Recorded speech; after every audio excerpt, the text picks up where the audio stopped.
ನಮ್ಮ ಹುಡುಗ ಆದರೆ ಅವನ ಬೂಟ್ ಕಾಲಿಗೆ ಸಮ ರಾಜ್ಯಸಭಾ ಸದಸ್ಯ.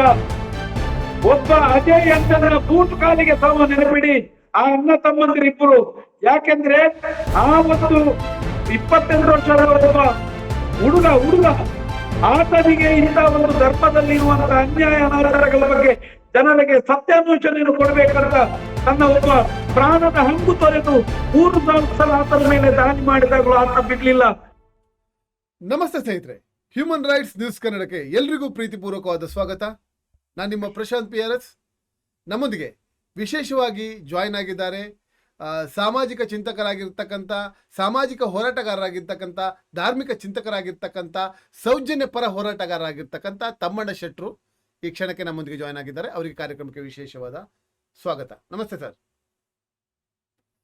ಸರ್, ಈಗ ಏನು ಪತ್ರಕರ್ತರ ಮೇಲೆ ಹಲ್ಲೆ ಆಗಿದೆ, ಅಜಯ್ ಅಂಚನ್ ಮತ್ತೆ ನಮ್ಮ ಸಂಚಾರಿ ಸ್ಟುಡಿಯೋನ ಸಂತೋಷ್ ಶೆಟ್ಟಿ, ಯುನೈಟೆಡ್ ಮೀಡಿಯಾದ ಅಭಿಷೇಕ್ ಮತ್ತೆ ಅಜಯ್ ಅಂಚನ್ನ ಕ್ಯಾಮ್ರಾಮನ್, ಅವ್ರ ಹೆಸರು ನಂಗೀಗ ಈ ಕ್ಷಣಕ್ಕೆ ನೆನಪಿಗೆ ಬರ್ತಾ ಇಲ್ಲ, ಕ್ಯಾಮ್ರಾಮನ್ ಮತ್ತೆ ಏನು ಅಜಯ್ ಅವರ ಕ್ಯಾಮ್ರಾವನ್ನೆಲ್ಲ ಹುಡಿ ಮಾಡಿದ್ದಾರೆ, ಈ ರೀತಿಯಾಗಿ ಹಲ್ಲೆ ಮಾಡಿದ್ದಾರೆ. ಸಾಕಷ್ಟು ಪೆಟ್ಟಾಗಿ ಈಗ ತೀವ್ರ ನಿಗಾ ಘಟಕದಲ್ಲಿ, ಬೆನಕ ಹಾಸ್ಪಿಟಲ್ ತೀವ್ರ ನಿಗಾ ಘಟಕದಲ್ಲಿ ಜಾಯ್ನ್ ಆಗಿದ್ದಾರೆ. ಏನ್ ಹೇಳ್ತಾ ಇದ್ದಾರೆ ಸರ್ ಇದ್ರ ಬಗ್ಗೆ?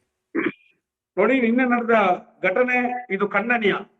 ಯಾಕಂತ ಹೇಳಿದ್ರೆ ಅಲ್ಲಿಯ ಸತ್ಯ ವಿಚಾರಗಳನ್ನ SIT ತನಿಖೆ ನಡೀತಾ ಇದೆ. ಇದರ ಬಗ್ಗೆ ಗ್ರೌಂಡ್ ರಿಪೋರ್ಟ್ ಕೊಡುವ ದೃಷ್ಟಿಯಲ್ಲಿ ನಮ್ಮ ಯೂಟ್ಯೂಬರ್ಸ್ಗಳು ಅನೇಕ ಪತ್ರಿಕಾ ಮಾಧ್ಯಮಗಳಲ್ಲಿ ಅಲ್ಲಿತ್ತು.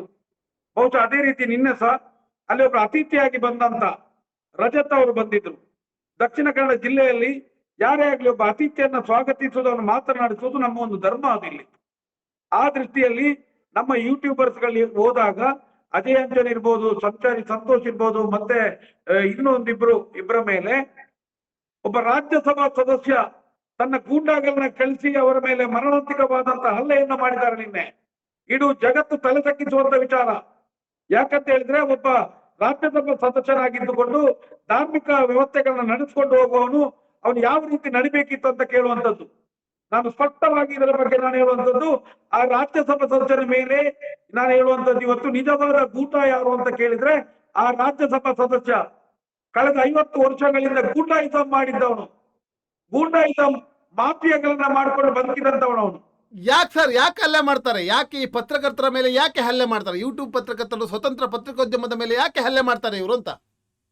ಇವರಿಗೆ ಸತ್ಯವನ್ನ ಹೊರಗೆ ಹಾಕ್ಲಿಕ್ಕೆ ಬಂದಾಗ ಇಂಥ ಬೇಕು ಎಲ್ಲರಿಗ ಅವರ ಸತ್ಯವನ್ನ ಇಷ್ಟರವರವರು ಬದುಕಿದ್ದೇ ಇಂಥ ವಿಚಾರಗಳಿಗೆಲ್ಲ ಬೇಕಾದ ರೀತಿಯಲ್ಲಿ ಅವರಿಗೆ ಪ್ರಸಾದ ಕೊಟ್ಟು ಅವರನ್ನ ಬಾಯಿ ಮುಚ್ಚಿಸ್ಕೊಂಡು 50 ವರ್ಷಗಳಿಂದ ನಿರಂತರವಾಗಿ ಈ ರೀತಿ ಮಾಡ್ಕೊಂಡು ಬಂದವರಿವು. ಇವತ್ತು ಸತ್ಯಾನ್ವೇಷಣೆ ಬಂದಿದೆ. ಸತ್ಯಾನ್ವೇಷಣೆಗೆ ಜನರಿಗೆ ಅರ್ಥ ಆಗಿದೆ ಇವರ ವ್ಯವಸ್ಥೆಗಳೆಲ್ಲ ಅಲ್ಲಿ ಏನೇನಿದೆ ಅಂತೇಳಿ. ಇವತ್ತು ಇಂಥ ಪತ್ರಕರ್ತರ ಮೇಲೆ ಹಲ್ಲೆ ಮಾಡುವುದರ ಮುಖಾಂತರ ಒಂದು ವ್ಯಕ್ತಿ ಸ್ವಾತಂತ್ರ್ಯವನ್ನ ಹರಣ ಮಾಡಿದ್ದಾರೆ. ಇವತ್ತು ಅವರು ಒಂದು ಬುದ್ಧಿ ಹೇಳುವಂತಹ ಜಾಗದಲ್ಲಿ, ಧರ್ಮ ಬೋಧನೆ ಮಾಡುವಂತಹ ಜಾಗದಲ್ಲಿ, ರಾಜ್ಯಕ್ಕೆ ಮೂಲಭೂತ ಸೌಕರ್ಯವನ್ನ ಕಲಿಸಿ ಜನರಿಗೆ ಕೊಡುವಂತ ಒಬ್ಬ ರಾಜಕಾರಣಿಯೂ ಆಗಿ ಈ ರೀತಿಯಾಗಿ ಪತ್ರಕರ್ತರ ಮೇಲೆ ಹಲ್ಲೆ ಮಾಡುವಂತದ್ದು ಅವರ ಉದ್ದೇಶವು ಬೇರೆ ಇರ್ತದೆ ಇವ್ರೆ. ಯಾಕಂತ ಹೇಳಿದ್ರೆ ಅಲ್ಲಿ ನೋಡಿ, ಎಲ್ಲಾ ವಿಚಾರದಲ್ಲಿ ಅವರು ಮಾತಾಡುವಂತ ಎಲ್ಲ ವಿಚಾರದಲ್ಲಿ ಬೇರೆ ಬೇರೆ ವಿಷಯದಲ್ಲಿ ಅವರ ಬಗ್ಗೆ ಮಾತನಾಡಿದಾಗ ಕೋರ್ಟಿಗೆ ಹೋದ್ರು, ಬೇರೆ ಬೇರೆ ರೀತಿಯಲ್ಲಿ ಸ್ಟೇಟ್ ಅಂದ್ರು. ಈಗ SIT ತನಿಖೆಯನ್ನು ಅವರಿಗೆ ನಿಲ್ಲಿಸಲಿಕ್ಕೆ ಆಗ್ತಾ ಇಲ್ಲ.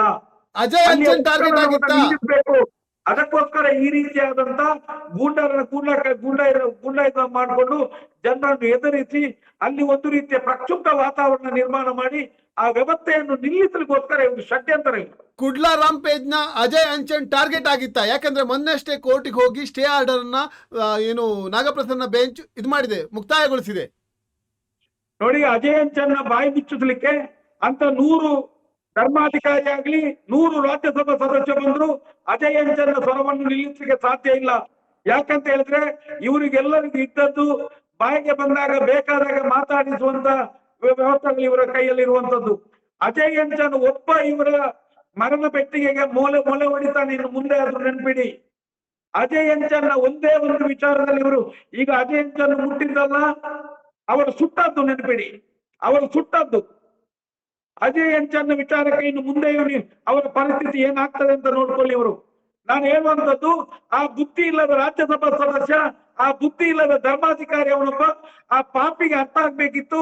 ಒಂದು 28 ವರ್ಷದ ಹುಡುಗರು ನಿಜವಾದ ಸತ್ಯಾನ್ವೇಷಣೆಗೆ ಸಮಾಜಕ್ಕೊಂದು ಸಂದೇಶ ಕೊಡುವ ದೃಷ್ಟಿಯಲ್ಲಿ ಇಲ್ಲಿ ಏನೋ ನಡೆದಿದೆ ಅಂತ ಹೇಳಿ ಬಂದಾಗ ಇವರಿಗೆ ಒಂದು ಅವರ ಮೇಲೆ ಇವರಿಗೆ ಒಂದು ಅಂತರವನ್ನಾದ್ರೂ ಕಾಯ್ದುಕೊಳ್ಳುವಂತ ವಿಚಾರ ಬೇಕಲ್ವೇ?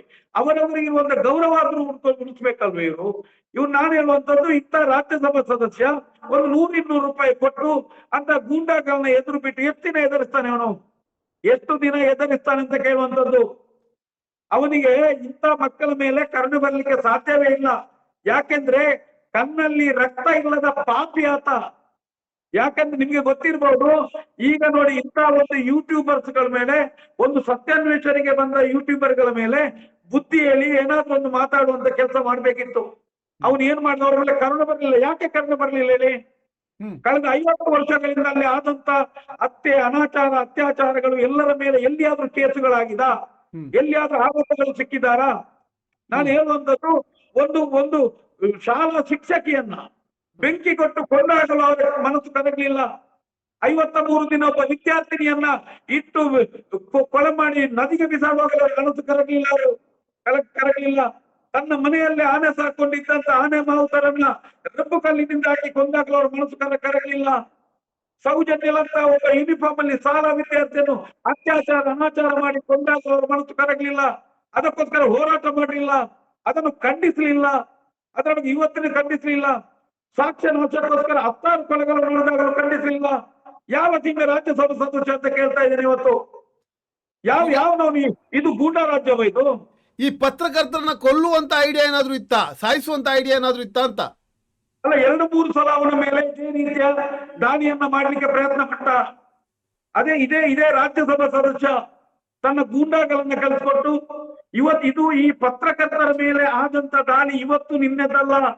ಇದರ ಮುಂಚೆಯೂ ಅನೇಕ ಸಲ ಅವರ ಇಂಥ ಅವ್ಯವಹಾರ, ಅತ್ಯಾಚಾರ, ಅನಾಚಾರಗಳನ್ನ ಪ್ರಶ್ನೆ ಮಾಡಿದಂತ ಪ್ರೆಸ್ಗಳನ್ನ ಒಡಿ ಮಾಡಿದ್ದಾರೆ, ಪತ್ರಕರ್ತರನ್ನ ಕೊಂದಿದ್ದಾರೆ, ಪತ್ರಕರ್ತರ ಮೇಲೆ ಮರಣಾಂತಿಕವಾದ ಹಲ್ಲೆ ಮಾಡಿದ್ದಾರೆ. ಇದು ನಿನ್ನೆಯಿಂದ ಬಂದದ್ದಲ್ಲ, 50 ವರ್ಷಗಳಿಂದ ಬೆಳೆದು ಬಂದಂತ ರೀತಿ. ಇವತ್ತು ಜಗತ್ತಿಗೆ ಜಗಜ್ಜಾಹೀರಾಗಿದೆ. ಇವತ್ತು ಇವರ ವಿರುದ್ಧ ಮಾತಾಡಿದಂತ ಪತ್ರಕರ್ತರನ್ನ ಕೊಲ್ತಾರೆ, ಪತ್ರಕರ್ತರನ್ನ ಹೊಡಿತಾರೆ, ಗೂಂಡಾಗಳನ್ನ ಬಿಡ್ತಾರೆ. ಇಲ್ಲದಿದ್ರೆ ಅಲ್ಲಿ ಬಂದು ರಜತ್ ಅಂತ ಒಬ್ಬ ವ್ಯಕ್ತಿ ಬಂದಾಗ ಆತನ ಬಗ್ಗೆ ಮಾತಾಡ್ಲಿಕ್ಕೆ ಹೋದಾಗ ಈ ವಿಚಾರ ತಿಳಿದು 100-200 ಗೂಂಡಾಗಳು ಬಂದು ಒಂದಿಬ್ಬರನ್ನು ಎದುರಿಸಿಗೆ ಬರೋದ್ರಲ್ಲಿ ಇದಕ್ಕೆ ಏನರ್ಥ? ನಾಚಿಕೆ ಹಾಕ್ಬೇಕು. ನಾವು ಮನಸ್ಸು ಮಾಡಿದ್ರೆ ಇವರ ಎಂತ ಗೂಂಡಾಯುಧವನ್ನು ನಿಲ್ಲಿಸುವಂತ ತಾಕತ್ತು ನಮಗಿದೆ. ನಿನ್ನೆನೂ ನಮ್ಗೆ ಹೋಗುವಂತ ವ್ಯವಸ್ಥೆ ಇದೆ. ಆದರೆ ಅಲ್ಲೊಂದು ಧರ್ಮಕ್ಷೇತ್ರ ಇದೆ. ಆ ಧರ್ಮಕ್ಷೇತ್ರಕ್ಕೆ ಎಲ್ಲಿಯೂ ಅಪಚಾರ ಬರಬಾರದು. ನಮಗೆ ನಂಬಿಕೆ ಇದೆ, ಈತ ಇವತ್ತು ಆ ಕ್ಷೇತ್ರಕ್ಕೆ ಅಲ್ಲಿ ಅಪಚಾರಗಳು ಬಂದ್ರೆ ಜನರಿಂದ ಆದದ್ದಲ್ಲ, ಇವನಿಂದಲೇ ಆಗುವಂತದ್ದು. ನಾನು ಹೇಳುವಂತ ನೀವು ನೋಡಿ, ಅಲ್ಲಿಯ ಒಂದು ದೃಶ್ಯವನ್ನು ಗಮನಿಸಿ. ಆ ಹುಡುಗರ ಮೇಲೆ ಈ ರೀತಿ ಮಾದಕ ವ್ಯಸನಿಗಳನ್ನ ಕಳಿಸಿ ಆ ರೀತಿಯಾಗಿ ಅವರನ್ನ ಎದುರಿಸೋದು ಬದುಕು ಅಂತ ಹೇಳಿದ್ರೆ ಅದಕ್ಕೆ ಅರ್ಥ ಎಂತ ಇದೆ? ಅವನು ಏನಲ್ಲ ಅಲ್ಲ, ನಾನು ಹೇಳುವಂತದ್ದು ಆ ರಾಜ್ಯಸಭಾ ಸದಸ್ಯನ ಹತ್ರ ಅಲ್ಲ, ಅವನ ಧರ್ಮಾಧಿಕಾರಿ ಹತ್ರ ಕೇಳ್ತಾ ಇದ್ದೇನೆ, ನಿಂದು ಎಂತ ಇದು ಕ್ಲಬ್ ನಿಂದು? ಅಲ್ಲ, ನಿಂದು ಏನಾದ್ರು ಅಂಡರ್ವರ್ಲ್ಡ್ ಏನಾದ್ರು ಬೇರೆ ವ್ಯವಸ್ಥೆಯ? ಅಲ್ಲ, ಮಾಫಿಯಾವ ನೀನು? ಒಂದು ದೇವಸ್ಥಾನದಲ್ಲಿ, ನಂಬಿಕೆಯ ಜಾಗದಲ್ಲಿ, ನಿನ್ನನ್ನು ಗೌರವಿಸುವ ಜಾಗದಲ್ಲಿ ನೀನು ಗೂಂಡಾಗಳನ್ನು ಇಟ್ಟು ಈ ರೀತಿಯಾಗಿ ಜನರ ಮೇಲೆ ಚೂ ಬಿಡ್ತಾ ಇದೆಯಲ್ಲ. ನಾನು ನೇರ ಕೇಳುವಂತದ್ದು, ನಿನ್ನೆಯ ಘಟನೆ ಏನು ನಡೆದಿದೆ, ಆ ಘಟನೆಗೆ ನೇರ ರಾಜ್ಯಸಭಾ ಸದಸ್ಯ ಮತ್ತೆ ಆ ಧರ್ಮಾಧಿಕಾರಿ ಕಾರಣ. ಅಲ್ಲಿ ಇಷ್ಟರವರೆಗೆ ಏನೇನು ಘಟನೆಗಳು ನಡೆದಿದೆಯೋ ಅದು ಎಲ್ಲಕ್ಕೂ ಅವನೇ ಕಾರಣ. ಆ ಅವಲಿಯ ಅಣ್ಣ ತಮ್ಮಂಗೂ ಇವತ್ತಿಂದಲೂ ಮಾಡಿಕೊಂಡು ಬಂದದ್ದು ಅದೇ, ನಿರಂತರವಾಗಿ ಮಾಡಿದ್ದು ಅದೇ. ಈಗ ಮೈಶ್ರೀ ಮೀಡಿಯಾದ ಏನು ಸುವರ್ಣ ಚಾನೆಲ್ ನಲ್ಲಿ ಅಜಯ್ ಹನ್ಮಕ್ಕನವ್ರು ಅವರು ನಮ್ಮ ಪತ್ರಕರ್ತರಿಗೆ ಹೊಡೆದಿದ್ದಾರೆ, ಅಲ್ಲಿ ರಿಪೋರ್ಟ್ ಮಾಡುವಾಗ ಹೊಡೆದಿದ್ದಾರೆ ಅಂತ ಅವರು ಹಾಸ್ಪಿಟ್ಲಿಗೆ ಸೇರ್ಕೊಂಡಿದ್ದಾರಂತೆ. ಏನಿದು ಕತೆ ಅಂತ? ಇವರಲ್ಲ ಅಂತ ನೋಡಿ. ಇದನ್ನ ಇಲ್ಲಿಯ ಈ ಒಂದು ಉತ್ಖನನವನ್ನ, ಈ SIT ತನಿಖೆಯನ್ನ ನಿಲ್ಲಿಸ್ಲಿಕ್ಕೋಸ್ಕರ ಇವರೊಂದು ದೊಡ್ಡ ಕೂಟವನ್ನೇ ಕಟ್ಕೊಂಡಿದ್ದಾರೆ. ಅದರ ಭಾಗವಾಗಿ ಈ ರೀತಿಯಾಗಿ ಆಗಿದೆ. ಎಲ್ಲರೂ ನೋಡಿದ್ದಾರೆ, ಎಲ್ಲ ದಾಖಲೆಗಳಿವೆ. ಈ ಪಾಪ ಈ ಯೂಟ್ಯೂಬರ್ಗಳ ಮೇಲೆ ಅಂತ ಒಂದು ಮದ್ಯ ವ್ಯಸನಿಗಳು ಬಂದು ನೇರ ದಾಳಿ ಮಾಡಿದ್ದನ್ನು ನೋಡಿದ್ದಾರೆ. ಎಲ್ಲಿಯೂ ನಿಮ್ಗೆ ಸುವರ್ಣ ಚಾನಲ್ ಅವರಿಗಾಗ್ಲಿ ಎಲ್ಲಿಯೂ ಯಾವುದೇ ಘಟನೆಗಳು ಸಂಭವಿಸಲಿಲ್ಲ. ಹಾ. ಅದು ಯಾಕಂತ ಹೇಳಿದ್ರೆ ಹಾಗಾದ್ರೆ ಇದೊಂದು ಸುಳ್ಳು ಕಥೆಯ, ಕಟ್ಟು ಕಥೆಯ? ನೋಡಿ, ಇವರಿಗೆ ಬೆಂಗಾವಲಾಗಿ ನಿಂತು ಇವರ ಬಗ್ಗೆ ಇವರ ತಪ್ಪುಗಳು ಇದ್ದು ಅದನ್ನು ಜನರಿಗೆ ತಿಳಿಸುವಂತ ಕೆಲಸ ಮಾಡುವಂತದ್ದು ಆ ಸುವರ್ಣ ಚಾನಲ್. ಆಗಿರುವಾಗ ಇವರ ಈ ಉತ್ಖನನವನ್ನು ನಿಲ್ಲಿಸುವಂತ ಪ್ರಯತ್ನದ ಭಾಗವಾಗಿದೆ ಆ ಚಾನಲ್. ಆಗಿರುವಾಗ ಇಲ್ಲಿ ನಿನ್ನೆ ನಡೆದದ್ದು ಅದು ಖಂಡನೀಯ. ಇದನ್ನು ಮಾಡಿದ್ದು ಯಾರು? ಒಬ್ಬ ರಾಜ್ಯಸಭಾ ಸದಸ್ಯ. ನಾವು ಹೇಳುವಂತದ್ದಲ್ಲಿ ಆ ರಾಜ್ಯಸಭಾ ಸದಸ್ಯನ ಮತ್ತೆ ಅವರೇ ಅಣ್ಣ ತಮ್ಮಂದಿರ ವಿಚಾರಗಳು ಅದು ಇವತ್ತು ನಿನ್ನೆ ಅಲ್ಲ ಆದದ್ದು. ಇದು ಒಂದೇ ತಂಡ. ನೋಡಿ, ಅಲ್ಲಿ ಆಗುವಂತ ಅಪರಾಧ ಕೃತ್ಯಗಳು ಎಲ್ಲವೂ ಒಂದೇ ರೀತಿಯಾಗಿರ್ತದೆ. ನಿರಂತರವಾದ 50 ವರ್ಷಗಳಿಂದಲೂ ಅಪರಾಧಗಳು ಸಿಗ್ಲಿಲ್ಲ. ಮೀಟಿಂಗ್ ಮಾಡಿ ಪ್ಲಾನ್ ಮಾಡಿ ಹೊಡಿತಾರಂದ್ರೆ ಅರ್ಥ ಏನು ಅಂತ? ಅಲ್ಲ, ಪ್ಲಾನ್ ಅಂತ ಹೇಳಿದ್ರೆ ಅವರವರ ಉದ್ದೇಶ. ನಾನು ಹೇಳುವಂತದ್ದು, ಒಬ್ಬ ಶಾಲಾ ಯೂನಿಫಾರ್ಮ್ ಅಲ್ಲಿ ಇದ್ದಂತ ಒಂದು ಮಗುವನ್ನ ಅತ್ಯಾಚಾರ ಮಾಡಿ ದಾರಿಯಲ್ಲಿ ಬಿಸಾಡಿ ಹೋಗುವಂತ ಪಾಪಿಗಳಿಗೆ ಮೀಟಿಂಗ್ ಯಾಕೆ? ಅವರ ಮನಸ್ಸಿನಲ್ಲಿ ಅವರ ಮನಸ್ಥಿತಿ, ಅವರ ಕಾರ್ಯವೈಖರಿ, ಅವರ ಆಲೋಚನೆಗಳು ಎಲ್ಲವೂ ಗುಂಡಾಯಿಸಮ ಆಗಿದೆ. ಅವರೊಂದು ರಾವಣ ರಾಜ್ಯದ ಒಬ್ಬ ಮುಖ್ಯಸ್ಥನಾಗಿದ್ದಾನೆ. ಅವನಿಗೆ ಮೀಟಿಂಗ್ ಯಾಕೆ? ಒಬ್ಬ ದರೋಡೆಕೋರನಿಗೆ ಸಮ ಆತ. ನೆನಪಿಡಿ, ಇವತ್ತಿನವರೆಗೆ ಇರುವಂತದ್ದು ದೇವರ ಮೇಲೆಯೂ ಭಯ ಇಲ್ಲ, ಸಾರ್ವಜನಿಕರ ಮೇಲೆಯೂ ಭಯ ಇಲ್ಲದಂತ ಒಬ್ಬ ದರೋಡೆಕೋರನಾಗಿದ್ದವನವನು. ಎಲ್ಲಾ ಕಡೆಗಳು ಈಗ ಏನ್ ಗೊತ್ತೇ, ಇವರಿಗೆ ಈ ವಿಚಾರದಲ್ಲಿ ಕೋರ್ಟಿಗೆ ಹೋಗ್ಲಿಕ್ಕೆ ನಾಚಿಕೆ ಆಗ್ತಾ ಇದೆ. ಅದಕ್ಕೋಸ್ಕರ ಈ ರೀತಿಯಾದಂತ ಗೊಂದಲಗಳನ್ನ ಎಬ್ಬಿಸಿದ್ದಾರೆ. ನಿಮ್ಗೆ ಗೊತ್ತಿದೆ ಅಲ್ವಾ, ಎಲ್ಲ ರೀತಿ ಮಾತಾಡಬಾರ್ದು, ಸಭೆ ಮಾಡಬಾರ್ದು, ಎಲ್ಲದಕ್ಕೂ ಕೋರ್ಟಿಂದ ಸ್ಟೇ ತರ್ತಾ ಬಂದು ಇದಕ್ಕೆ ತರ್ಲಿಕ್ಕೆ ಆಗ್ಲಿಲ್ಲ. ಇದನ್ನು ನಿಲ್ಲಿಸಬೇಕಿತ್ತು. ಇದಕ್ಕೋಸ್ಕರ ಈ ರೀತಿಯಾಗಿ ಮಾಡಿದ್ದಾರೆ. ಈಗ ಅಜಯ್ ಅಂಚನ್ ಸ್ಥಿತಿ, ಮತ್ತೆ ನಮ್ಮ ಸಂಚಾರಿ ಸ್ಟುಡಿಯೋದ ಸಂತೋಷ್ ಸ್ಥಿತಿ, ಮತ್ತೆ ಅಭಿಷೇಕ್ ಯುನೈಟೆಡ್ ಮೀಡಿಯಾದ ಅಭಿಷೇಕ್ ಸ್ಥಿತಿ ಹೇಗಿದೆ ಅಂತ? ಸ್ವಲ್ಪ ಗಂಭೀರವಾಗಿದೆ.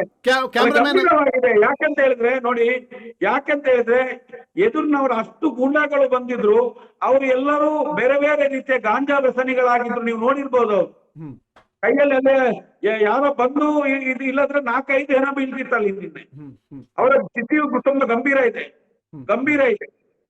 ಯಾಕಂತ ಹೇಳಿದ್ರೆ ಇದು ಅರ್ಥ ಮಾಡ್ಕೊಳ್ಬೇಕಾದದ್ದು ಇವತ್ತು ಇಂಥ ವಿಚಾರಗಳಿಂದ ಏನಾಗಿದೆ ಅಂತ ಹೇಳಿದ್ರೆ, ಇವನನ್ನ ಫೋಟೋ ಇಟ್ಟು ದೇವರಂತೆ ಮನೆಯಲ್ಲಿ ಪೂಜೆ ಮಾಡುವಂತ ಜನಸಾಮಾನ್ಯನ ಮನೆಗೂ ತಲುಪಿತು ಆತನೊಬ್ಬ ಗೂಂಡ, ಆತನೊಬ್ಬ ಧಾರ್ಮಿಕ ಭಯೋತ್ಪಾದಕ, ಆತನೊಬ್ಬ ಜವಾಬ್ದಾರಿ ಇಲ್ಲದ ರಾಜ್ಯಸಭಾ ಸದಸ್ಯ ಅಂತ ನಿನ್ನೆ ಜಗಜ್ಜಾಹೀರಾಯಿತು. ನೆನಪಿಡಿ, ನಿನ್ನೆ ಪ್ರತಿಯೊಬ್ಬರಿಗೂ ಅರ್ಥ ಆಯ್ತು ಈ ವಿಚಾರಗಳ ಮೂಲಕ. ಅಲ್ಲೇ ವ್ಯಕ್ತಿ ಸ್ವಾತಂತ್ರ್ಯವನ್ನು ಹರಣ ಮಾಡುವುದಂದ್ರೆ ಏನ್ರಿ? ಆದ್ರೆ ನಮ್ಮ ರಾಜ್ಯಸಭಾ ಸದಸ್ಯನಿಗೂ ಆ ಗೂಂಡಾಗಳಿಗೆ ಹೇಳುವಂತದ್ದು, ನಿಮಗೆ ನಿಮ್ಮದೇ ರೀತಿಯಲ್ಲಿ ನಾವು ಉತ್ತರ ಕೊಡ್ಲಿಕ್ಕೆ ನಾವು ನಿಮ್ಮ ಹಾಗೆ ಗೂಂಡಾಗಳಲ್ಲ. ಆದರೆ ಒಂದು ನೆನಪಿಡಿ, ಒಂದು ಅಜಯ್ ಅಂಚನ್, ಒಂದು ರಾಮ್ ಪೇಜ್ ಅಂತ ಒಂದು ಚಾನಲ್ ಇರ್ಬೋದು, ಅಲ್ಲ ಸಂಚಾರಿ ಸ್ಟುಡಿಯೋಸ್ ಅಂತ ಒಂದು ಚಾನಲ್ ಇರ್ಬೋದು. ನೆನಪಿಡಿ, ಮುಂದಿನ ದಿನಗಳಲ್ಲಿ ನಿಮಗೆ ಯಾವ ರೀತಿಯ ಪರಿಸ್ಥಿತಿಯನ್ನ, ಯಾವ ರೀತಿಯ ದಾರಿ ತೋರಿಸ್ತದೆ ಅಂತೇಳಿ 50 ವರ್ಷಗಳಿಂದ ನೀವು ಮಾಡಿದಂತ ಈ ಅನಾಚಾರ ಅತ್ಯಾಚಾರಗಳನ್ನೆಲ್ಲ ಜನರಿಗೆ ಎಲೆಯಾಗಿರುವಂತ ಕೆಲಸವನ್ನು ಮಾಡ್ತವೆ ಆ ಚಾನೆಲ್ಗಳು. ಇವತ್ತು ಸೌಜನ್ಯ ಹೋರಾಟ ಒಂದು ಇವತ್ತಿನವರೆಗೂ ಜೀವಂತವಾಗಿದೆ ಅಂತ ಹೇಳಿದ್ರೆ ಅನೇಕ ಯೂಟ್ಯೂಬರ್ಸ್ಗಳು, ನೀವು ಸೇರಿ ಪ್ರಜಂತ್ರೆ, ನೀವು ಸೇರಿ ಅನೇಕ ಯೂಟ್ಯೂಬರ್ಸ್ ಗಳೆಲ್ಲ ಯಾವ ಮಾಧ್ಯಮಗಳು ನಮ್ಮ ಬಗ್ಗೆ ಬಿತ್ತರ ಮಾಡಲಿಲ್ಲ, ಯಾವ ಮಾಧ್ಯಮಗಳು ಸಪೋರ್ಟ್ ಮಾಡಲಿಲ್ಲ, ಯಾವ ರಾಜಕೀಯ ಪಕ್ಷಗಳು ನಮ್ಮೊಂದಿಗೆ ನಿಲ್ಲಿಲ್ಲ, ಯಾವ ಮಠಮಾನ್ಯಗಳು ನಮ್ಮೊಟ್ಟಿಗೆ ನಿಲ್ಲಿಲ್ಲ. ನಮ್ಮೊಟ್ಟಿಗೆ ನಿಂತದ್ದು ಈ ತುಳುನಾಡಿನ ನೊಂದ ಕಾರ್ಮಿಕ ವರ್ಗ, ರೈತಾಪಿ ವರ್ಗ, ಜನಸಾಮಾನ್ಯರು, ಇಂಥ ವ್ಯಕ್ತಿಗಳು ಇವತ್ತು ನಿಂತದ್ದು. ಜೊತೆಗೆ ಅನೇಕ ಯೂಟ್ಯೂಬರ್ಸ್ಗಳು ನಮ್ಮ ಜೊತೆಗೆ ಈ ಸೌಜನ್ಯ ಹೋರಾಟಕ್ಕೆ ನಿಂತು, ಈ ಸೌಜನ್ಯ ಹೋರಾಟಕ್ಕೆ 2 ಕೇಂದ್ರ ಸರ್ಕಾರ ಮತ್ತೆ ರಾಜ್ಯ ಸರ್ಕಾರದ ಭದ್ರತೆ, ಈ ಕುಟುಂಬ ಇದು ನೆನಪಿಡಿ, ಅಂತ ಒಂದು ಭದ್ರತೆ ಇದೆ ಕುಟುಂಬವನ್ನ ಬರೇ ಯೂಟ್ಯೂಬರ್ಸ್ಗಳು ಇವತ್ತಿನವರೆಗೆ ನಿಲ್ಲಿಸಿದ್ದು. ನೆನಪಿಡಿ, ಯೂಟ್ಯೂಬರ್ಸ್ಗಳು ಇವತ್ತು ನಾವು ಕೃತಜ್ಞತೆಯನ್ನ, ನಾವು ವಿಜಯಲಕ್ಷ್ಮಿ ಶಿವರವರಿಗೂ ಈ ಸಮಯದಲ್ಲಿ ನಾನು ವಿಶೇಷವಾದ ಕೃತಜ್ಞತೆಯನ್ನು ಕೊಡ್ತೇನೆ. ಯಾವುದೇ ಒಂದು ನಿರ್ಭೀತವಾಗಿ ಅಲ್ಲಿಯ ವಿಚಾರಗಳನ್ನ ಹೊರಗಿಡಲು ಪ್ರಯತ್ನ ಪಟ್ಟಿದ್ದಾರೆ. ಈಗ ಈಗ ಇತ್ತೀಚೆಗೆ ನೀವು ಕಾಣ್ಬೋದು, ಈಗ ಮತ್ತೆ ಪೇಮೆಂಟ್ ತಗೊಂಡು ಮಾತಾಡ್ತಾರೆ. ನಾಚಿಕೆ ಆಗ್ಬೇಕು. ಒಂದು ಮಾಧ್ಯಮ ಅಂತ ಹೇಳಿದ್ರೆ ಜನರಿಗೆ ಸರಿಯಾದ ಸಂದೇಶವನ್ನು ಕೊಡ್ಬೇಕಿತ್ತು. ಒಂದು ಬೇರೆ ಅಲ್ಲಿ ತಪ್ಪುಗಳಾಗ್ಲಿಲ್ವೋ, ಅನೇಕ ತಪ್ಪುಗಳು ನಡೆದಿದೆ, ಅನೇಕ ಅತ್ಯಾಚಾರಗಳು ನಡೆದಿದೆ. ಆದ್ರೆ ನಮ್ಗೂ ನಂಬಿಕೆ ಇದೆ, ಅಲ್ಲೊಂದು ಕ್ಷೇತ್ರ ಇದೆ, ಧಾರ್ಮಿಕ ನೆಲೆ ಇದೆ, ದೈವಗಳ ಬೀಡಿದೆ, ಅದಕ್ಕೆ ತೊಂದರೆ ಆಗಬಾರದು ಅಂತ ನಾವು ಸಹ ಅದಕ್ಕೆ ಭಾರಿ ಜಾಗೃತಿಯಲ್ಲಿ ಇರುವಂತದ್ದು. ನಮ್ಮ ಉದ್ದೇಶ ಇರುವಂತದ್ದು ಇಷ್ಟೇ. ಇವತ್ತು SIT ತನಿಖೆ ಆಗ್ಲಿ, ಉತ್ಖನನ ಭೂಮಿಯಲ್ಲಿ ಉದುರಿದ ಹೆಣಗಳೆಲ್ಲ ಮೇಲೆ, ಅಸ್ಥಿಪಂಜರಗಳು ಮೇಲೆ ಬರ್ಲಿ, ಆ ಸತ್ತ ಪ್ರೇತಾತ್ಮಗಳಿಗೆಲ್ಲ ಮೋಕ್ಷ ಸಿಗ್ಲಿ, ಆ ಸ್ಥಳದಲ್ಲಿ ಇರುವಂತಹ ಕಪ್ಪು ಚುಕ್ಕೆ ಮಾಯವಾಗ್ಲಿ. ನಾವು ಹೇಳುವಂತದ್ದು ಆ ಧರ್ಮಕ್ಷೇತ್ರಕ್ಕೆ ಅಂಟಿದಂತ ಅನೇಕ ವರ್ಷಗಳಿಂದ ಅಂಟಿದಂತ ಕಪ್ಪು ಚುಕ್ಕೆಯಿಂದ ಹೊರಬರಬೇಕು. ಆ ಧಾರ್ಮಿಕ ನೆಲೆ ನಮ್ಗೆ ಆರಾಧನೆಗೆ ಮುಕ್ತವಾಗಿರ್ಬೇಕು ಎಂಬುದಂತದ್ದು. ಒಂದು ಕುಟುಂಬ ಅದನ್ನ ಇವತ್ತು ಈ ರೀತಿಯಾಗಿ ಮೋಸ, ಅತ್ಯಾಚಾರ, ಅನಾಚಾರಗಳ ಮೂಲಕ ಆ ಕ್ಷೇತ್ರಕ್ಕೆ ಇವತ್ತು ಕೆಟ್ಟ ಹೆಸರು ತಂದದ್ದು ಯಾರಂತ ಹೇಳಿದ್ರೆ ಒಬ್ಬ ರಾಜ್ಯಸಭಾ ಸದಸ್ಯ ಮತ್ತೆ ಆತನ ಕುಟುಂಬದಿಂದ ಆದದ್ದೇ ವಿನ ಜನಸಾಮಾನ್ಯರಿಂದಾಗ್ಲಿ, ಸೌಜನ್ಯ ಹೋರಾಟಗಾರರಿಂದಲಾದದ್ದಲ್ಲ. ಅಲ್ಲ. ಈಗ ನೀವು ಬಹಳ ಆಕ್ರೋಶದ ಧ್ವನಿಗಳನ್ನ ಹಾಡಿದ್ರಿ, ಬಹಳ ಆಕ್ರೋಶದ ನುಡಿಗಳನ್ನ ಹೇಳಿದ್ರಿ. ಮುಂದಿನ ಹೆಜ್ಜೆ ಯಾವ ತರ ಇರ್ತದೆ ನಿಮ್ಮದು? ಈಗ ಹೋರಾಟಗಾರರು ಈ ರೀತಿಯಲ್ಲ, ಒಬ್ಬ ಪತ್ರಿಕೋದ್ಯಮದಲ್ಲಿ ಸುದ್ದಿ ಮಾಡ್ತಾ ಇರೋ ವ್ಯಕ್ತಿಗಳ ಮೇಲೆ ಹಲ್ಲೆ ಮಾಡ್ತಾರಂದ್ರೆ, ಕ್ಯಾಮ್ರಾವನ್ನ ಕೊಟ್ಟಿ ಪುಡಿ ಮಾಡ್ತಾರಂದ್ರೆ, ಮುಂದಿನ ಹಾದಿ ಯಾವ ತರ ಇರ್ತದೆ ನಿಮ್ಮದು ಅಂತ ನೋಡಿ. ಇಷ್ಟರವರೆಗೆ ಆದದ್ದು ಮಾನವ ಎಂಬುದು ನೆಪ ಮಾತ್ರ. ಇಲ್ಲಿ ಪ್ರಕೃತಿ ಕೆಲಸ ಮಾಡಿದೆ. ಆ ಕ್ಷೇತ್ರದ ಅನ್ನಪ್ಪ, ಕಾಲರ್ಕಾಯಿ, ಕುಮಾರಸ್ವಾಮಿ, ಕನ್ಯಾಕುಮಾರಿ, ಬೇರೆ ಬೇರೆ ಧರ್ಮದೈವಗಳು, ತುಳುನಾಡಿನ ಧರ್ಮದೈವಗಳು ಎಲ್ಲರೂ ನಮ್ಮ ಇದಕ್ಕೊಂದು ಶಕ್ತಿ ತುಂಬಿದ್ದರಿಂದಲೇ ಈ ಮಟ್ಟಕ್ಕೆ ಬಂದಿದೆ. ಮುಂದೆಯೂ ಅನ್ನಪ್ಪ ತೆಗೆದುಕೊಂಡ ತೀರ್ಮಾನಕ್ಕೆ ನಾವು ಬದ್ಧರಾಗಿರುವಂತದ್ದು. ಮಾನವರಾಗಿ ನಮ್ಮ ಕರ್ತವ್ಯಗಳನ್ನು ಮಾತ್ರ ಮಾಡಬಹುದು. ಏನಾಗುತ್ತದೆ, ಎಲ್ಲಿ ಮುಟ್ಟುತ್ತದೆ, ಯಾವ ಸ್ಥಿತಿ ಸಂಭವಿಸುತ್ತದೆ ಎಂಬುದನ್ನ ಅನ್ನಪ್ಪನ ಸ್ವಾಮಿಯೇ ತೀರ್ಮಾನ ಮಾಡ್ಲಿಕ್ಕೆ ಇರುವಂತದ್ದು. ನೀವುಗಳು ಕಾನೂನನ್ನ ಕೈಗೆ ಎತ್ಕೊಳ್ಳಿ ಅಂತ ಮಾಡ್ತಾ ಇರುವ ಹುನ್ನಾರ ಏನಾದ್ರೂ ಆಗಿರ್ಬಹುದಾ? ಇದು ಅವ್ರದ್ದು? ನೀವುಗಳು ಕಾನೂನನ್ನ ಕೈಗೆ ಎತ್ಕೊಳ್ಳಿ ಅಂತ. ಆ ಗೂಟಗಳು ನಿನ್ನೆ ಯೂಟ್ಯೂಬರ್ಸ್ ಗಳ ಮೇಲೆ ದಾಳಿ ಮಾಡಿದ್ರು. ಆದರೆ ನಾವು ಎಲ್ಲರಿಗೂ ಕರೆ ಕೊಡುವಂತದ್ದು ಅದೇ ರೀತಿಯ ಪ್ರತಿಕಾರವನ್ನು ನಾವು ಯಾವತ್ತೂ ಮಾಡಬಾರದು. ಯಾಕಂತ ಹೇಳಿದ್ರೆ ಅಲ್ಲಿ ನಮ್ಮನ್ನು ಪ್ರಾರ್ಥಿಸುವಂತ, ನಮ್ಮನ್ನು ರಕ್ಷಿಸುವಂತ, ನಾವು ಗೌರವಿಸುವಂತ ಒಂದು ಧಾರ್ಮಿಕ ನೆಲೆ ಇದೆ. ಆ ನೆಲೆ ಇದೆ, ಆ ಧರ್ಮ ದೈವಗಳ ಮೇಲೆ ನಂಬಿಕೆ ಇದೆ. ಆದ್ದರಿಂದ ಎಲ್ಲರಿಗೂ ಹೇಳುವಂತದ್ದು, ಎಲ್ಲಿಯೂ ಅದೇ ರೀತಿಯ ಪ್ರತಿಕಾರವನ್ನ ಯಾರು ಮಾಡಬಾರದು. ನಮಗೆ ಕಾನೂನಿನ ಪ್ರಕಾರ ಕಾನೂನಿಗೆ ಮೊರೆ ಹೋಗಿ ಏನೇನಾಗಿದೆ ಆ ಪ್ರಕಾರ ನಾವು ಕಾನೂನಿಗೆ ಮೊರೆ ಹೋಗ್ಬೇಕೇ ವಿನ, ಪೊಲೀಸ್ ಕಂಪ್ಲೇಂಟ್ ಮೂಲಕ ನಾವು ಅದಕ್ಕೆ ಪರಿಹಾರ ಕಾಣಬೇಕೇ ವಿನ ಪ್ರತಿಕಾರಕ್ಕೆ ಪ್ರತಿಕಾರ ಯಾರು ನೀಡಬಾರದು. ಯಾಕಂತ ಹೇಳಿದ್ರೆ ಇದು ಧರ್ಮ ಯುದ್ಧ, ಇದು ಆಸ್ತಿ ಬದುಕಿಗೋಸ್ಕರ ಆಗುವಂತ ಯುದ್ಧಗಳಲ್ಲ, ಇದು ಸಂಪತ್ತಿಗೋಸ್ಕರ ಆಗುವ ಯುದ್ಧಗಳಲ್ಲ. ಇದು ಅಲ್ಲಿ ಅನೇಕ ಮಹಿಳೆಯರ, ವಿದ್ಯಾರ್ಥಿಗಳ, ಮುಕ್ತರ ಹತ್ಯೆಯಾಗಿದೆ. ಇದಕ್ಕೋಸ್ಕರ ನ್ಯಾಯ ಯಾರು ಕೊಂದಿದ್ದಾರೆ ಅಂತ, ಕೊಂದವರು ಯಾರು ಅಂತ ಗೊತ್ತಿಲ್ಲ, ಅತ್ಯಾಚಾರ ಮಾಡಿದವರು ಯಾರು ಅಂತ ಗೊತ್ತಿಲ್ಲ. ನಮಗೆ ಇಷ್ಟೇ ಬೇಕು, ಮುಂದಿನ ದಿನ ಸುಂದರ ಬದುಕಿಗೋಸ್ಕರ ಜನ ಪ್ರಾರ್ಥನೆಗೋಸ್ಕರ ಅಲ್ಲಿ ಬರುವಂತ ಆಗ್ಬೇಕು. ದಯವಿಟ್ಟು ನಾನು ಎಲ್ಲರಿಗೂ ಹೇಳುವಂತದ್ದು, ಈ ರೀತಿ ಈಗ ಮಾತಾಡಲಿಕ್ಕೆ ಪ್ರತಿಕಾರ ಕೊಡ್ಲಿಕ್ಕೆ ಏನು ದೊಡ್ಡ ವಿಚಾರ ಅಲ್ಲ. ಆದರೆ ನಮಗೆ ಕಾನೂನನ್ನು ಕೈಗೆತ್ತಿಕೊಳ್ಳುವ ಅವಶ್ಯಕತೆ ಇಲ್ಲ. ಯಾಕಂತ ಹೇಳಿದ್ರೆ ಅಲ್ಲಿ ನಿನ್ನೆ ನಡೆದದ್ದು ಯಾರದು ತಪ್ಪು ಯಾರದು ಸರಿ ಅಂತ ಅನ್ನಪ್ಪ ಸ್ವಾಮಿ ಈಗಾಗಲೇ ತೀರ್ಮಾನಿಸಿ ಆಗಿದೆ. ನ್ಯಾಯ ಕೊಡುವಂತದ್ದು ಅನ್ನಪ್ಪ ಸ್ವಾಮಿ. ಅನ್ನಪ್ಪನ ಭೂಮಿ ಅದು, ಅನ್ನಪ್ಪನ ಮಣ್ಣು ಅದು, ಅನ್ನಪ್ಪನ ನೆಲೆ ಅದು. ಆ ಮಣ್ಣಿನಲ್ಲಿ ಇವರು ಆದದ್ದು. ಗೂಂಡಾಗಳನ್ನು ಕಳಿಸಿದ್ದು ಯಾರು? ಅನ್ನಪ್ಪನಿಗೆ ಕೊಟ್ಟಂತ ಪಟ್ಟ ಕೊಟ್ಟು ಗಡಿಪಡಲಾರನಾಗಿ ನನ್ನ ಜನ ನೀನು ಅಂತ ತೀರ್ಮಾನಿಸಿದ ವ್ಯಕ್ತಿಯೇ ಗೂಂಡಗಳನ್ನು ಹೋಗಿ ಕೊಲ್ತಾನಂತೆ. ಗೂಂಡಗಳನ್ನು ಕಳಿಸಿ ಯೂಟ್ಯೂಬರ್ನ್ನು ಕೊಲ್ಸಲಿಕ್ಕೆ ಪ್ರಯತ್ನ ಮಾಡ್ತಾನೆ ಅಂತ ಹೇಳಿದ್ರೆ ಯಾರು ತೀರ್ಮಾನ ಕೊಡ್ಬೇಕಂತ ನೀವು ಆಲೋಚನೆ ಮಾಡಿ ಪ್ರಶಾಂತ್ರೆ. ಯಾರು ಕೊಡ್ಬೇಕು? ಅನ್ನಪ್ಪ ಸ್ವಾಮಿ ನ್ಯಾಯ ಕೊಡ್ತಾನೆ ಅದಕ್ಕೆ. ದೇವರೇ ನ್ಯಾಯ ಕೊಡ್ಬೇಕು ಅಂತ ಹೇಳ್ತಾ ಇದ್ದೀರಾ? ಇಲ್ಲಿ ದೇವರೇ ನ್ಯಾಯ ಕೊಡ್ತಾರೆ ಅಂತ ಹೇಳ್ತಾ ಇದ್ದೀರಾ? ನೋಡಿ, ಅಲ್ಲಿ ದೇವರನ್ನು ನಾವು ಹೇಳುವಂತದ್ದು ಅನೇಕ ಕಡೆಗಳು ಹೇಳಿದ್ದೇವೆ. ಧರ್ಮಸ್ಥಳ ಮತ್ತೆ ಅಲ್ಲಿಯ ಧಾರ್ಮಿಕ ನಂಬಿಕೆ, ದೈವಾರಾಧನಾ ನಿಯಮ, ಅಲ್ಲಿಯ ಮಣ್ಣಿನ ಮೇಲೆ ನಮಗೆ ಅಪಾರವಾದ ನಂಬಿಕೆ ಇದೆ. ಆ ಮಣ್ಣಿಗೆ ಯಾವತ್ತೂ ಯಾರಿಂದಲೂ ಕಪ್ಪು ಚುಕ್ಕೆಯನ್ನು ಬರಲು ನಾವು ಬಿಡಲಾರೆವು. ಅಲ್ಲಿ ಯಾವುದೇ ಒಂದು ರೀತಿಯ ಧಾರ್ಮಿಕ ನಂಬಿಕೆಗೆ ಕಳಂಕಗಳು ಬರಬಾರದು. ತಮ್ಮಣ ಶೆಟ್ರೆ, ಈ ಮಧ್ಯೆ ಮಾಡುವಂತದ್ದು ಯಾಕಂತ ಹೇಳಿದ್ರೆ ಅನೇಕ ವರ್ಷಗಳಿಂದ ಇದ್ದಂತ ಈ ರೀತಿಯಾದಂತ ಕಪ್ಪು ಚುಕ್ಕೆ, ಅನ್ಯಾಯ, ಅನಾಚಾರಗಳು ಕುಟುಂಬದಿಂದ ನನ್ನದೊಂದು ಪ್ರಶ್ನೆ ಇದೆ.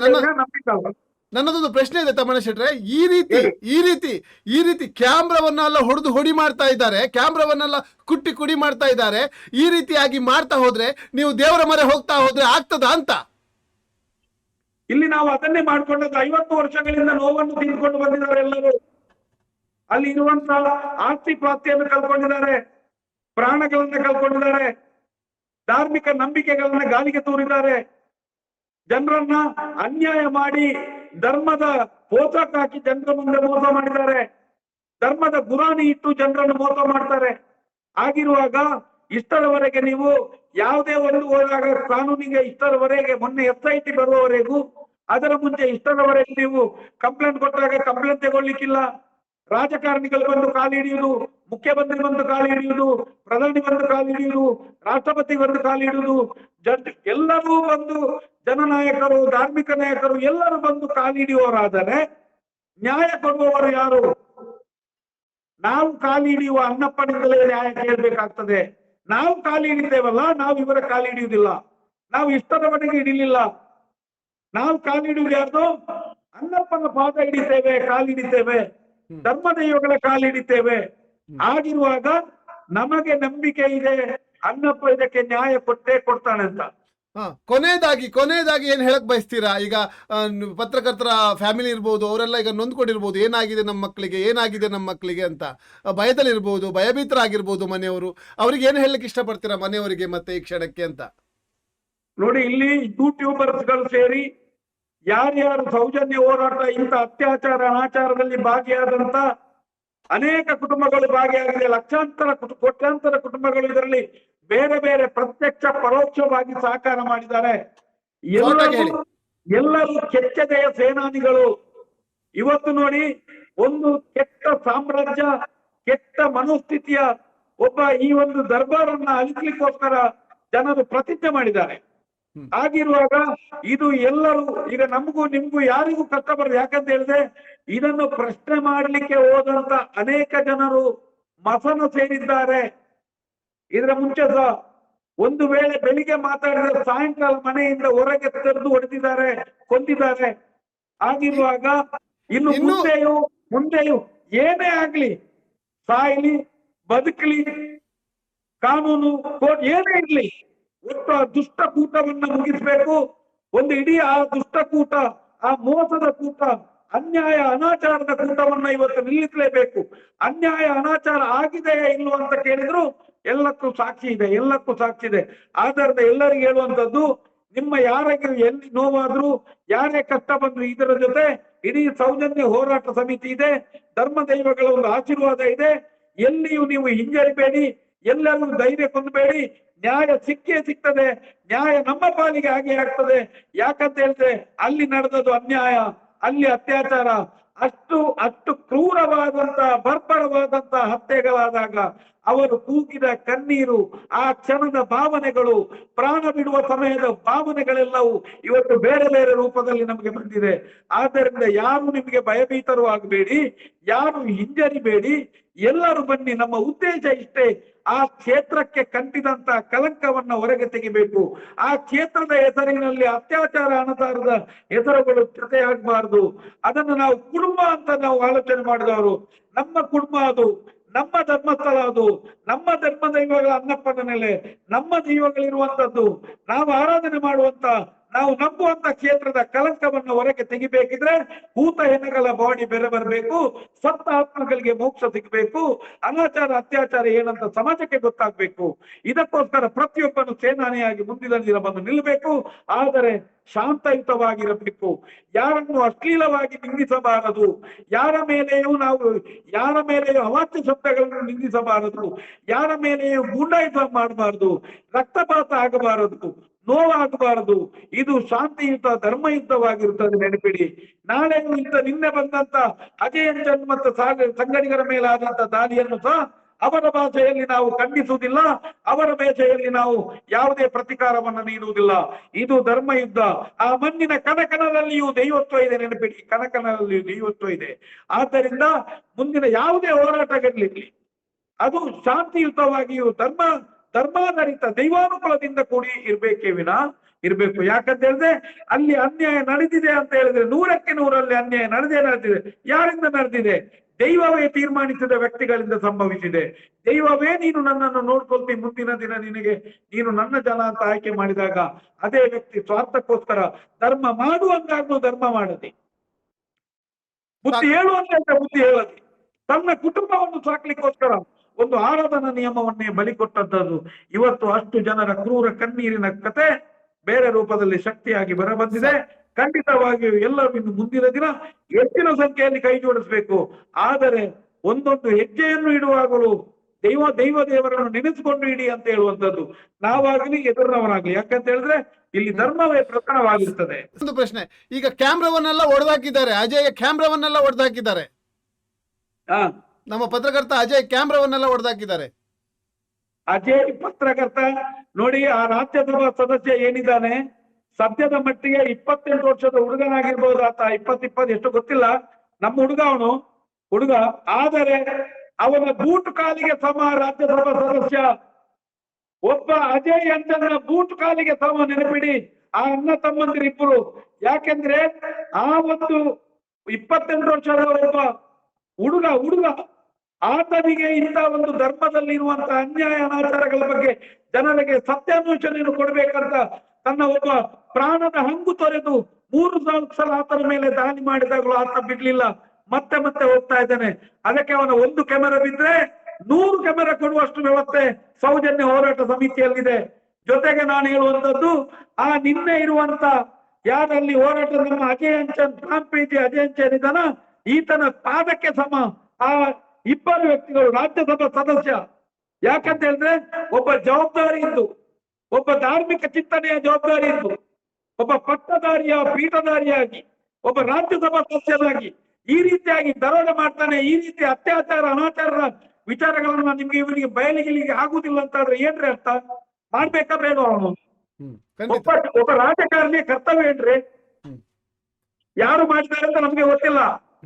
ನಾವು ಅವ್ರು ಕೊಂದಿದ್ದಾರೆ, ಇವರು ಕೊಂದಿದ್ದಾರೆ, ಆ ರಾಜ್ಯಸಭೆ ಕೊಂದಿದ್ದಾರೆ, ಅತ್ಯಾಚಾರ ಮಾಡಿದ್ದಾರೆ, ಯಾರನ್ನೂ ದೂರ್ಲಿಲ್ಲ, ಯಾರ ಮೇಲೆಯೂ ನಾವು ಅಪವಾದ ಆಗುದಿಲ್ಲ. ಆದರೆ ಒಬ್ಬ ರಾಜ್ಯಸಭಾ ಸದಸ್ಯನಾಗಿ ತನ್ನ ಪರಿಸರದಲ್ಲಿ ಆಗುವಂತ ಅನ್ಯಾಯ ಅನಾಚಾರದ ಬಗ್ಗೆ ಧ್ವನಿ ಎತ್ತಲಿಕ್ಕೆ ಆಗಲಿಲ್ಲ ಅಂತ ಹೇಳಿದ್ರೆ ಈ ರಾಜ್ಯಸಭಾ ಸದಸ್ಯನಿಂದ ಏನನ್ನು ನಾವು ನಿರೀಕ್ಷೆ ಮಾಡಬಹುದು? ಇಂಥ ಒಂದು ಷಂಡ ರಾಜಕಾರಣಿಯಿಂದಾಗಿ, ಇಂಥ ಷಂಡ ರಾಜ್ಯಸಭಾ ಸದಸ್ಯರಿಂದಾಗಿ ಇನ್ನು ಬೇರೆ ರಾಜ್ಯದವರು ಬರಲೇಬೇಕಲ್ವೇ? ಒಂದ್ ನಿಮಿಷ. ಸರಿ, ಸಾಕಷ್ಟು ಮಾತಾಡಿದ್ರಿ, ಸಾಕಷ್ಟು ಈ ವಿಚಾರವಾಗಿ ಮಾತಾಡಿದ್ರಿ. ಈ ತಮ್ಮಣ್ಣ ಶೆಟ್ರು ಮಾತಾಡಿದ ವಿಚಾರಕ್ಕೆ ಸಂಬಂಧಪಟ್ಟು ಕಮೆಂಟ್ ಮಾಡಿ ನಿಮ್ಮ ಅಭಿಪ್ರಾಯಗಳನ್ನು ತಿಳಿಸಬೇಕು. ಮತ್ತೆ ಏನು ಪತ್ರಕರ್ತರ ಮೇಲೆ ಏನು ಹಲ್ಲೆ ಆಗಿದೆ, ಅಜಯ್ ಅಂಚನ್ ಇರ್ಬೋದು, ಸಂತೋಷ್ ಶೆಟ್ಟಿ ಇರ್ಬೋದು, ಅಭಿಷೇಕ್ ಇರ್ಬೋದು, ಮತ್ತೆ ಕುಡ್ಲರ್ ರಾಂಪೇಜ್ನ ಕ್ಯಾಮ್ರಾಮ್ಯಾನ್ ಇರ್ಬೋದು, ತಲೆಗೆ ಕಲ್ಲು ಹೊಡೆದಿದ್ದಾರೆ. ತುಂಬಾ ಸೀರಿಯಸ್ ಆಗಿದೆ. ಈ ಬಗ್ಗೆ ತಮ್ಮ ಕಮೆಂಟ್ ಮಾಡಿ ಜನಸಾಮಾನ್ಯರು ಅಭಿಪ್ರಾಯವನ್ನು ಕೊಡಬೇಕು ಅಂತ ಕೇಳ್ತಾ, ಇಷ್ಟೊತ್ತು ನಮ್ಮೊಂದಿಗೆ ಮಾತಾಡಿದ ತಮ್ಮಣ್ಣ ಶೆಟ್ಟರಿಗೆ ವಿಶೇಷವಾದ ಧನ್ಯವಾದಗಳು. ನಮಸ್ಕಾರ.